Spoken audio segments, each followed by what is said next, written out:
Boa noite, gente. Hoje nós estamos falando sobre o capítulo 3 do livro Acesso Negado, com o título Se não rendermos nossa vida, encontraremos um jeito de fazer a nossa própria vontade. Para você que está chegando agora no nosso canal, clica, se inscreve, aperta o sininho, que você vai ver sempre as informações novas que chegam lá. Essa aqui é a Soninha, minha mãe. Vamos lá, gente, olha só. No início do livro, eu não sei se alguém já deu uma olhada no capítulo 3, conta a história do escritor do livro, quando ele estava assistindo um jogo, e durante o jogo, Deus pediu que ele parasse para orar. Só que faltavam 8 minutos para o jogo acabar. Então, eu vou já começar no meio do livro, para vocês entenderem. Ele estava lá vendo o jogo, faltavam 8 minutos, e o Espírito de Deus me pediu que eu fosse orar. O fardo era tremendo. Eu sabia que não era algo que eu podia deixar para responder mais tarde. Era para já. Aí ele falou para Deus assim: Senhor, só faltam 8 minutos para o fim do jogo. Espere e eu orarei mais tarde. Olha só. E aí ele esperaria, no caso, os 8 minutos e ele teria 5 horas para orar quando acabasse o jogo. Mas a urgência e o fardo não deixaram ele. Então, ele ficava tentando barganhar com Deus. Olha só. Senhor, eu vou orar pelo resto do dia e até durante a noite, se tiver de fazê-lo. Apenas deixe-me assistir esses 8 minutos.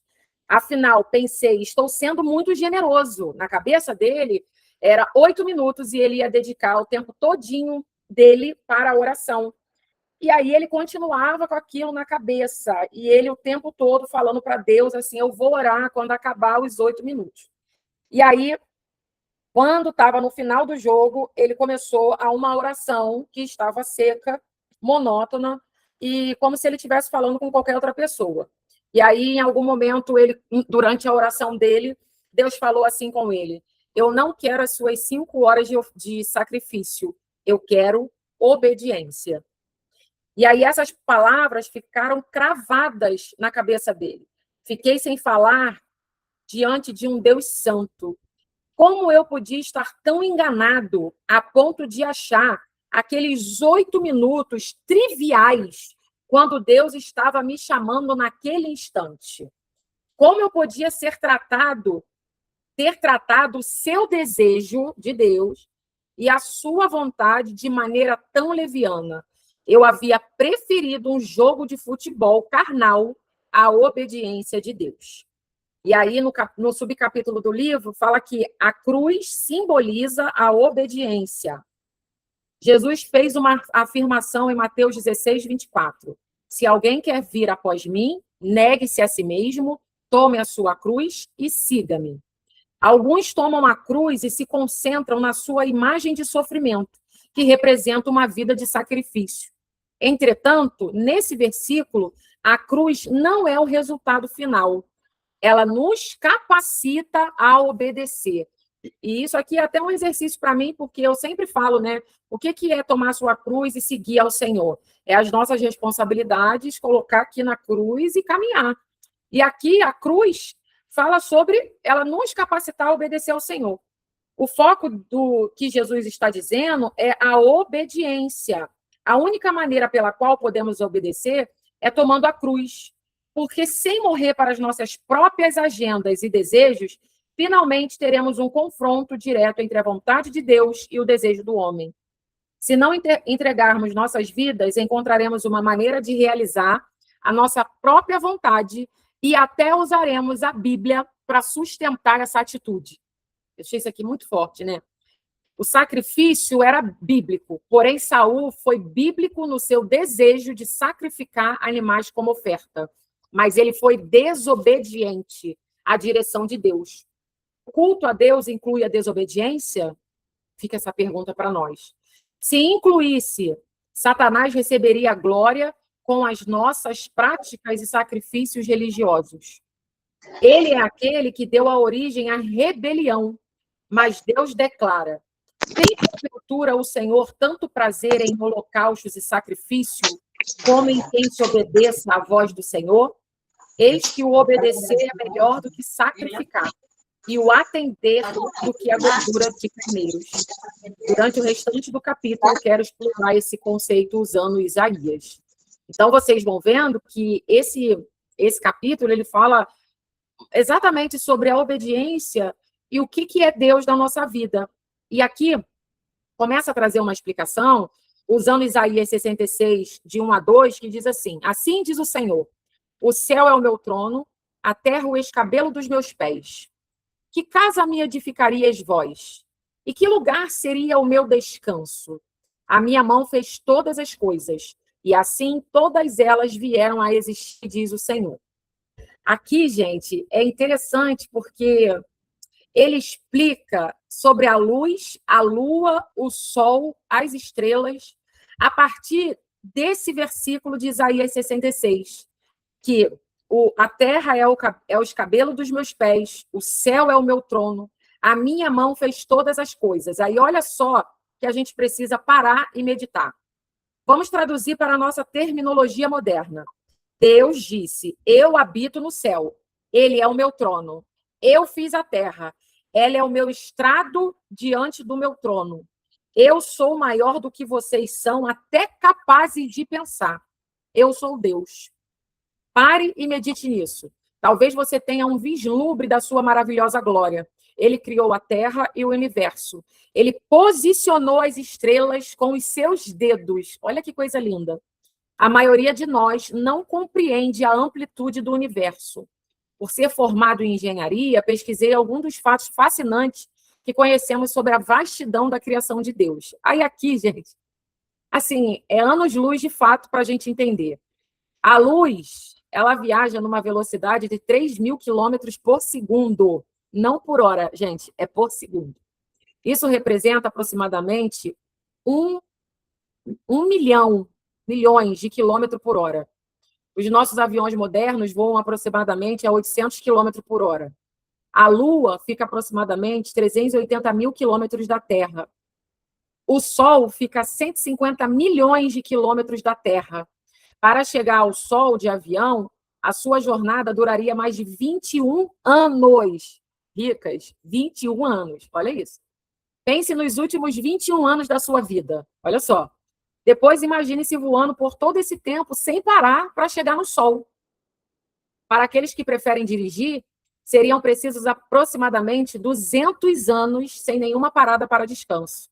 Mas a luz só leva 8 minutos e 20 segundos para viajar do Sol até a Terra. A estrela, ela fica a 4 anos e meio luz da Terra. Para chegar até ela de avião, seria necessário aproximadamente 53 bilhões de anos. Isso significa 53 com 9 zeros atrás. Mas a luz chega até lá em campos de 4 anos e meio. A estrela comum, que você pode ver a olho nu, fica a 100 mil anos-luz de distância. Eu nem tentaria calcular a quantidade de tempo que levaria para um avião chegar até lá. Mas pense nisto. A luz viajando a uma velocidade de 300 mil quilômetros por segundo leva 1.000 anos para chegar à Terra. Isso significa que existem estrelas que nós vemos hoje à noite, cuja luz emanou dela nos dias do reinado do rei Ricardo da Inglaterra. Gente, eu achei isso, assim, quando a gente para refletir nisso aqui, trazendo Isaías 66, a gente, e eu acho que isso é um defeito do ser humano, a gente tenta colocar Jesus, né, colocar Deus dentro de uma cachola nossa, né, trazendo ele para uma vida parecida com a nossa, achando que a gente vai defini-lo, quando na verdade não tem como definir, porque se o céu é o trono dele, a terra é o escabelo dos seus pés, a mão dele fez tudo isso, como é que a gente vai fazer? Tipo assim, não, porque coloca Deus aqui, não tem como a gente mensurar o eu sou. Então, ele simplesmente é. E tudo isso explica a grandeza que ele é nas nossas vidas. Então, aqui fala, Deus coloca essas estrelas no lugar com os seus dedos. Todo o universo não pode contê-lo. Isaías 40, 12 nos diz que Deus mediu todas as águas da terra na palma das suas mãos e mediu o universo com a extensão da sua mão. A partir desse contexto, veja a pergunta que Deus fez por intermédio de Isaías. Ele disse: o céu é o meu trono e a terra o escabelo dos meus pés. que casa me edificaríeis vós? Deus estava dizendo, eu sou Deus, considerem a minha glória, a minha capacidade, o meu poder. O que vocês podem acrescentar ao que eu faço? Outra forma de dizer isso é, o que vocês acham que podem fazer por mim? Você está conseguindo capturar a ideia? Olha só. Lembro-me das palavras de Salomão no fim de sua vida plena e próspera. Eu sei que tudo quanto Deus fez, tudo quanto Deus faz, durará eternamente. Nada lhe pode acrescentar e nada se lhe pode tirar. E isso Deus faz para que os homens temam diante dele. Então, é muito forte, né? Só aí a gente já para pensar o Deus que a gente serve, a grandeza que ele é, né? Há uma grande diferença entre as obras que nós fazemos e as obras que Deus faz. Quando Deus faz, nada pode se acrescentar e nada pode se subtrair. Em oposição, o Salmo 127:1 diz: se o Senhor não edificar a casa, em vão trabalham os que edificam. Observe que você pode trabalhar servindo a Deus por conta própria, mas serão em vão ou não terá qualquer valor eterno. Nada muda ou tira alguma coisa dos planos de Deus. Ainda que trabalhemos em vão ou nos coloquemos contra os propósitos dele, as intenções dele se cumprirão. E aí traz o exemplo dos 10 irmãos mais velhos de José. Eles supuseram que quando venderam José como escravo, eles haviam abortado o plano de Deus de fazer José um governante. Entretanto, o esquema mal dele gerou a realização do plano de Deus.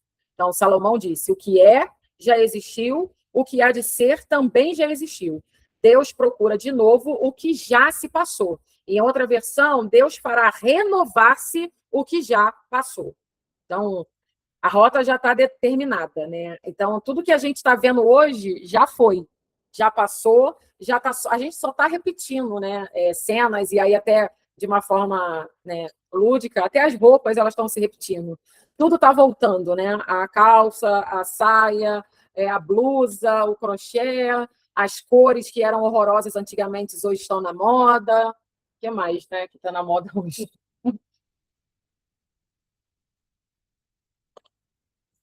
E aí falam assim, aquilo que é e aquilo que está por vir já existiram na mente de Deus. Isso mostra sua soberania, mas Deus pede que prestemos conta do que se passou.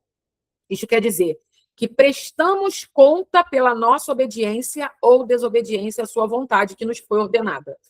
Isto ilustra o livre-arbítrio do homem.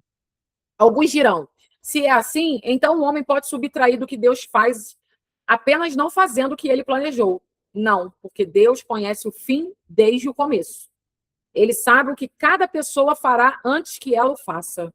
Ele não é o autor disso, pois ele não é o autor do mal, mas ele o usa em sua majestosa sabedoria. Você está tendo um vislumbre da sua glória? Existem duas maneiras de uma pessoa desobedecer. Primeiro, quando ela faz o que Deus não lhe disse para fazer. E segundo, quando você não faz o que ele disse para você fazer. Foi por isso que Salomão disse, e Deus procura de novo o que se passou. Eu achei essa parte forte, porque aí já vai trazendo uma explicação para os nossos dias, né? Porque as duas maneiras de desobedecer são desobediência. Quando Deus faz quando você faz o que Deus não mandou você fazer, né? E aí fala, trazendo o reflexo da semana passada e até os testemunhos que a gente ouviu, né, das irmãs que estavam aqui conosco, falando sobre fazer a obra de Deus sem que Deus tenha mandado. E depois elas entenderem, né, que Deus já tinha avisado que não era para fazer. Então, assim, isso é uma atenção para nós, que a gente não tem que fazer aquilo que Deus não mandou a gente fazer. E vocês vão ver que tem coisa que é muito da nossa cabeça, coisas que a gente tem um desejo muito grande de fazer, mas que às vezes não tem nada a ver com o que Deus te ordenou fazer, né? Então, são coisas que a gente tem que pensar. E aí aqui tem o Ministério de Jesus, que é também muito legal, né? Já está acabando, tá, meninas? Já está acabando.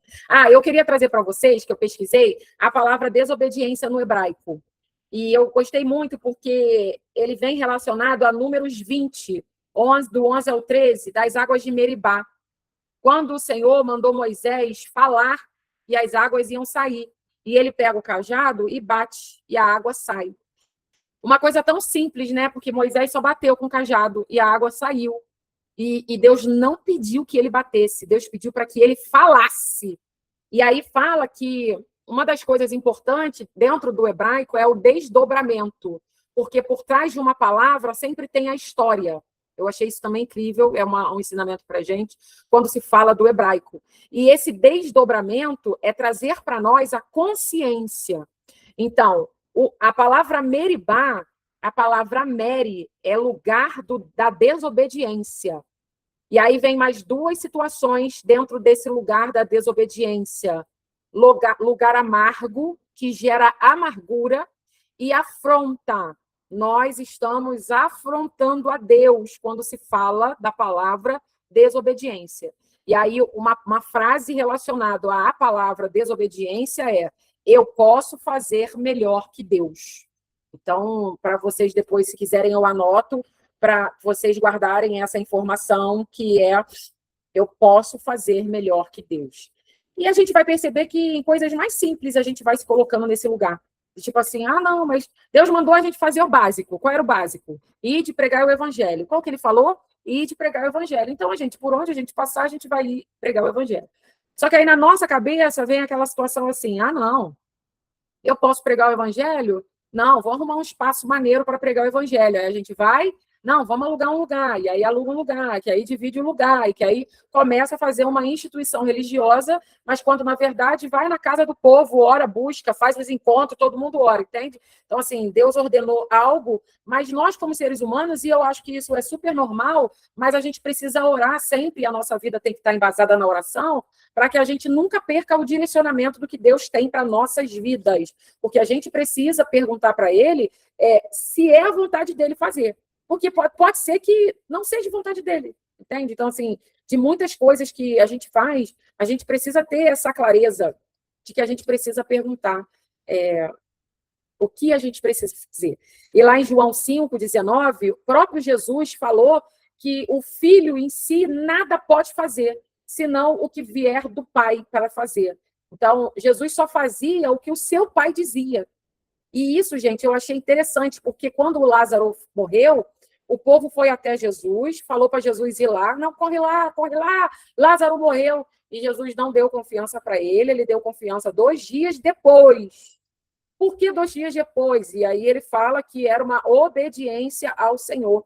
Tanto que aqui diz assim, os mensageiros devem ter pensado: se o Senhor sabia que iria, por que não partiu há 2 dias atrás? Igual a gente faz, né? Vários questionamentos. E por que agora? E aí vem essa razão de João 5,19. O Senhor me mostrou como eu teria reagido se Lázaro fosse meu amigo. Pensa, Lázaro é nosso amigo. Eu teria pulado no carro, saído correndo até a casa dele, posto a mão sobre ele. Tudo isso seria feito sem sequer buscar o Espírito de Deus para saber a sua direção. Essa é a nossa maneira, sem o domínio próprio, sem o equilíbrio com Deus. A gente sairia correndo, ia sair fazendo da maneira que a gente acha que tem que fazer. E aí vem uma explicação muito boa. Eu tinha a mentalidade da igreja de que onde quer que eu vá, Deus vai. E ele fará o que quer que eu peça a ele enquanto eu estiver ali. Olha a mentalidade que ele pensava. Sim, ele nunca abandona a gente. Mas ver Deus como alguém sujeito à nossa vontade é pensar ao contrário. Não lideramos enquanto Deus segue. Não. Deus lidera e nós seguimos, se formos sábios, lá em João 12:26. À medida que seguimos, ele nos instrui. Gente, eu achei isso aqui tão forte. À medida que seguimos, ele nos instrui. Pensamos erroneamente que quando impomos a mão sobre os enfermos, independente da direção do Espírito, Deus é obrigado a curar e a confirmar a nossa direção, seguindo-a com os seus sinais. Se fosse assim, verdade, deveríamos sair por aí esvaziando os hospitais. Ficamos desanimados quando Deus não segue a nossa direção com as suas curas e seus milagres. Deus não irá curar e realizar milagre, mas isto acontece quando... Não, desculpa. Deus irá curar e realizar milagres, mas isto acontece quando ele dirige e nós seguimos. Gente, olha, eu fiquei bola murcha com força, porque tem hora que eu acho que a gente está se perdendo. Aí fala assim, existem muitas referências no Evangelho que dizem: ele curou a todos, mas não foram ocorrências universais. Veja, por exemplo, todos os enfermos, cegos, coxos e paralíticos que Jesus deixou no tanque de Betesda. Sandrinha falou isso na pregação dela, na última vez que eu vi ela ministrando. Depois de ter curado o homem que tinha aquela enfermidade havia 38 anos. Porque ele entrou ali, curou aquele homem e não tocou nas outras pessoas. E quanto ao homem que era coxo desde o ventre de sua mãe, que ficava deitado diariamente na porta do templo, Jesus passava por ele todas as vezes que entrava no templo. E por que Jesus não o curou? Porque seu pai não havia instruído a fazer isso. Mas era a vontade de Deus que aquele homem fosse curado. Mais tarde, Pedro e João o levantaram sobre a direção do Espírito Santo. Jesus também não ministrava por fórmulas. Ele cuspiu em um, impôs as mãos sobre outro, formou bolas de lama e as colocou nas cavidades oculares. Quer dizer, ele estava fazendo o que seu pai o havia, ele estava fazendo o que via o seu pai fazer. É forte, porque a gente precisa literalmente, diariamente, ser direcionado pelo Senhor. A Sonia quer falar alguma coisa? Eu quero falar duas coisas. Uma que a Aline estava falando sobre o ir de pregar o evangelho. Quando eu era nova convertida, eu achava que a gente tinha que se preparar muito, tinha que ler muito, tinha que fazer curso de teologia. Mas quando a gente vê Jesus trabalhando naquela mulher samaritana, qual foi a palavra difícil que ele falou? Qual foi o sermão preparado com todas as teologias do mundo? Nada. Ele falou umas coisas tão simples. Então, eu acho assim, a gente tem que usar a simplicidade que Jesus é na nossa vida. E a gente pode falar o evangelho com a simplicidade, não precisa... Eu tenho aprendido, até o nosso jeito de falar, Deus compreende. E não precisa de tanto estudo para falar do evangelho. E aí eu aprendi que a gente tem que falar o que tem que falar, não é buscar teologias, palavras difíceis, que às vezes as pessoas acham que vai conversar com palavras bonitas, eloquentes. Não, o ID de Jesus é simples. A palavra de Jesus é simples. Jesus é simples. E uma coisa também que me chama a atenção quando fala sobre a natureza, como a Aline falou das estrelas do sol. A Bíblia fala que a gente é considerado para Deus como gafanhoto. Então, eu sou a metade do gafanhoto, porque pelo meu tamanho. Mas, olha só, ele é tão grande, tamanho disso tudo que foi falado, mas ele se torna tão humilde e pequeno que entra no nosso coração. Aí é que a gente vê a grandeza de Deus. Por que as pessoas, não nós que estamos aqui aprendendo um pouquinho, querem ser tantas coisas na Terra, sabendo que tem um Deus tão grande que está olhando cada passo, cada vida, cada falar de cada vida. Se ele, a Bíblia fala que ele conhece as estrelas, ele chama pelo nome de cada uma. É forte, né, gente? Então é esse Deus que nós servimos, é esse Deus que a gente o adora, a gente reverencia o nosso Deus, mas que a gente seja humilde o suficiente de saber que ele está lá no céu e a gente tem que obedecer aqui na terra. A palavra dele, o caminho dele, porque tudo é para ele, foi feito para ele. Então, a gente tem que, como diz ali, baixar a bola e ver, e fazer as coisas com mais simplicidade. Porque através vamos dizer, da mídia, da imagem, as pessoas às vezes botam um evangelho muito sofisticado. E o nosso Jesus não é sofisticado. Ele é simples, humilde, de coração. Que a gente venha sempre, cada dia, aprender com Jesus. Porque ele é manso, humilde. E entra no nosso coração e a gente faz a vontade dele. Irmãs, às vezes, falar assim não é fácil. Já pensou Jesus chamar você? Nós agora, nós que está aqui na telinha. Vai lá na comunidade falar de Jesus para aquele bandido. Entendeu? E a gente obedecer, não é fácil. Mas se Deus mandar, a gente vai. É isso. A gente tem que ir. Se Deus mandar. Não é o homem, né? É Deus mandando. Então, obedecer não é fácil. Mas também não é impossível de a gente fazer a vontade de Deus. Que a gente venha sempre estar ligadinho com as coisas de Deus, orando, pedindo a Deus esse reforço para a gente obedecer a palavra. Aí tem um subcapítulo aqui que fala assim, ó, olha o título.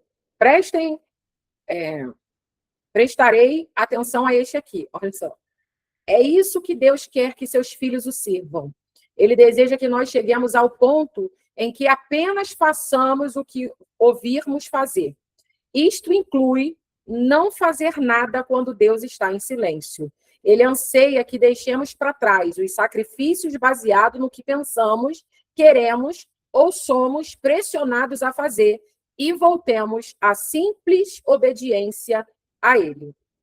Quando estamos sobrecarregados pelas nossas inadequações, o nosso Pai maravilhoso promete olhar para o homem humilde que treme diante da sua palavra e sustentá-lo. O homem mais humilde, mais manso é aquele que tem a atenção de Deus. Incluí uma lista reveladora contendo algumas das características de alguém que treme diante da palavra de Deus. E aí medite sobre ela. Aí eu vou falar para vocês. Número 1, a obediência é imediata. A vontade de Deus é honrada acima de tudo. Não há discussão, reclamação ou cara feia. Isso aqui é ótimo. Eles buscam as batidas do coração de Deus. Quando a vontade de Deus não está clara, eles esperam até que ela esteja. Eles preferem sofrer a rejeição dos amigos a desagradar a Deus. Eles não acrescentam nem tiram nada do que Deus diz. Ficam assombrados diante dos caminhos e da sabedoria de Deus, pois não há outro Deus maior. Isaías nos fala sobre a atitude de Deus para com os sacrifícios, que não provém a obediência, utilizando um exemplo bastante gráfico. Quem mata um boi é como o que tira a vida a um homem. Quem sacrifica um cordeiro, como o que quebra o pescoço a um cão. Quem oferece uma ablação, como o que oferece sangue de porco. Quem queima incenso, como o que bendiz a um ídolo. Deus não ordenou os sacrifícios de cordeiros e touros? Não foi ele quem ordenou a oferta de grãos? Não foi Deus quem instruiu a Moisés a queimar incenso no lugar santo do tabernáculo? Então, por que agora ele compara o sacrifício do cordeiro e do touro com a morte de um homem ou a quebra de um pescoço de um cão? Porque ele diz que as ofertas dele são como o sangue de um porco imundo? Porque ele compara o incenso oferecido a bem dizer um ídolo? Aí fala em Isaías 66, 3, 4. Porquanto eles escolheram os seus próprios caminhos e tomam prazer nas suas abominações. Também eu escolherei as suas aflições, farei vir sobre eles aquilo que temiam. Porque quando clamei, ninguém respondeu. Quando falei, eles não escutaram, mas fizeram o que era mal aos meus olhos e escolheram aquilo que eu não tinha prazer. Quando Deus chamou, ninguém respondeu. Quando falou, ninguém ouviu.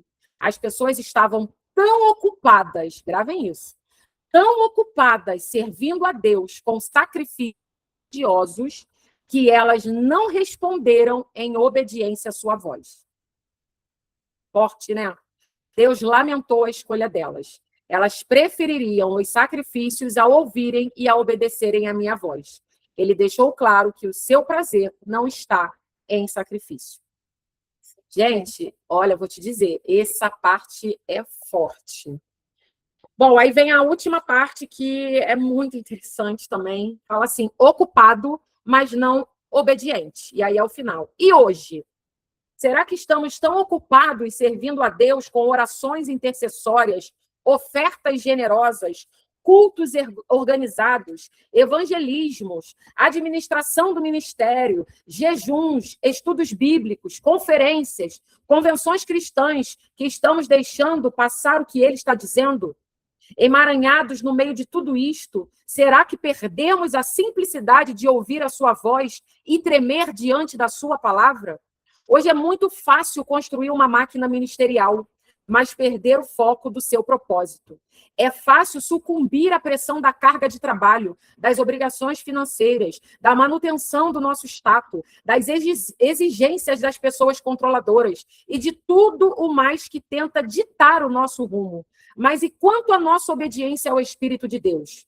Podemos seguir à medida que ele guia. Ou estamos presos a uma ordem de culto carismática do Evangelho pleno? Talvez os nossos cultos não sejam guiados por um boletim escrito, como acontecem em muitas denominações. Mas a verdade é que muitas igrejas não denominacionais também estabeleceram ordens de culto. Elas simplesmente não estão escritas. Então, ridicularizamos aqueles que são honestos o bastante para escrever a sua ordem de culto, julgando-os presos e não livres como nós. A nossa ordem é clara. Olha só. Primeiro o louvor, depois a adoração. Por isso, por falar nisso, louvor são as músicas rápidas e adoração são as músicas lentas, caso você não tenha certeza de qual é a diferença. Seguida de anúncio, oferta, a mensagem, o apelo e possivelmente um período de imposição de mãos sobre as pessoas na esperança de que elas caiam. Nós nos gabamos desta liberdade na adoração, mas, na verdade, fomos libertados dos inários apenas para ficarmos presos às transparências. No entanto, ao mesmo tempo, acreditamos que somos guiados pelo Espírito. Essa atitude nos coloca em uma posição vulnerável. Ficamos altamente suscetíveis ao tipo de desobediência encontrada no rei Saul, acreditando que ter todos os componentes para o ministério é mais crucial do que a obediência a Deus. Neste contexto, Deus não competirá pela nossa atenção. Ele recua e observa enquanto seguimos em frente. Soninha. Isso não se limita apenas ao ministério, também ocorre na nossa vida pessoal, e aí ele volta ao jogo que ele estava assistindo. Eu era cristão havia um bom tempo. Eu servia com diligência no ministério em tempo integral, em geral de 50 a 70 horas por semana e nos cultos de domingo. Eu era geralmente a última pessoa a deixar o prédio. Tendo feito tudo isto, quando o Espírito de Deus veio sobre mim para orar, eu achei que podia ignorar sua voz, me chamando, porque, afinal, eu era o servo fiel que trabalhava com afinco. Então, pela minha atitude não traduzida em palavras, eu estava afirmando para Deus que eu tinha o direito de escolher quando eu ouviria e obedeceria a sua voz. Era algo opcional, porque eu era tão legal e trabalhava com afinco. Precisamos nos lembrar de que 1000 atos de obediência não justificam um ato de desobediência. O fato de eu ter sido tão ignorante e arrogante agora me faz ter vontade de chorar. Jesus deu a sua própria vida por mim e eu orgulhosamente julguei a sua direção como algo opcional por causa das minhas obras de serviço.